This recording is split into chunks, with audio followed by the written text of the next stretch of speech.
తెలంగాణ రాష్ట్రం భద్రాద్రి కొత్తగూడెం జిల్లా చర్ల మండలం కలివేరు గ్రామ పంచాయతీలో గత 4 నెలలుగా దాహం కేకలు వినిపిస్తున్నా సరే పట్టించుకునే నాదుడే కరువయ్యాడు. ఈ గ్రామంలో 4 చేతి పంపులు పనిచేయడం లేదు. ఈ విషయాన్ని పంచాయతీ అధికారులకు పలుమార్లు విన్నవించినా సరే పట్టించుకోవడం లేదని స్థానిక ప్రజలు వాపోతున్నారు.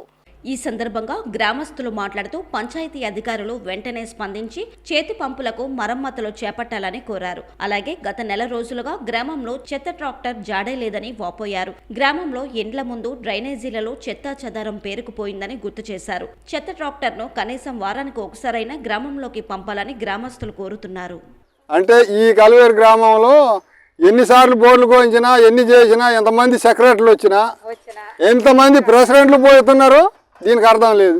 నీరు అయితే తాగడానికి నీరు దొరకవు, కనీసం బయటికి పోవడానికి కూడా నీళ్ళు దొరకవు పరిస్థితి. పంచాయతీ అధికారులు చేసినా వాళ్ళు ఎప్పటికో చెప్పంగా వస్తే ఏదో రిపేర్ అంటారు, రిపేర్ చూస్తారు, అది ఆ పూటకి మళ్ళీ ఎప్పుడు మామూలే.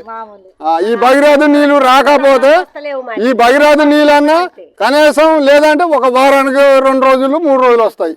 ఇక తర్వాత ఆ భగీరథ నీళ్ళు కూడా ఏమయ్యా అంటే అక్కడ మోటార్లు తిరగట్లేదు, లేదా ట్యాంక్ ఎక్కట్లేదు.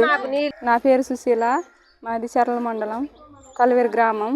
మాది అంటే మాకు నెలకి ఒకసారి 2-3 నెలలకు ఒకసారి చెత్త బండి వస్తుంది. ఆ చెత్తని తీసుకెళ్ళాలంటే ఏటో తీసుకెళ్ళాలి, లేకపోతే ఇక్కడ కాలవాలి. లేకపోతే మాకు దోమలు బాగా సాయంత్రం పూట దోమలు బాగా వస్తున్నాయి, దోమల మందు కొట్టట్లేదు. అవి అంటే ఎన్నిసార్లు అది దోమలు తెరయకపోతే ఆ దోమలు పిల్లలు పీక్కొని తింటున్నాయి. మాకు ఎవరి కింద పట్టించుకోవట్లేదు. అందుకే మాకు ఇది పంపు నీళ్ళని ఈ చెత్త తీసుకెళ్ళటానికి బండి రావాలి.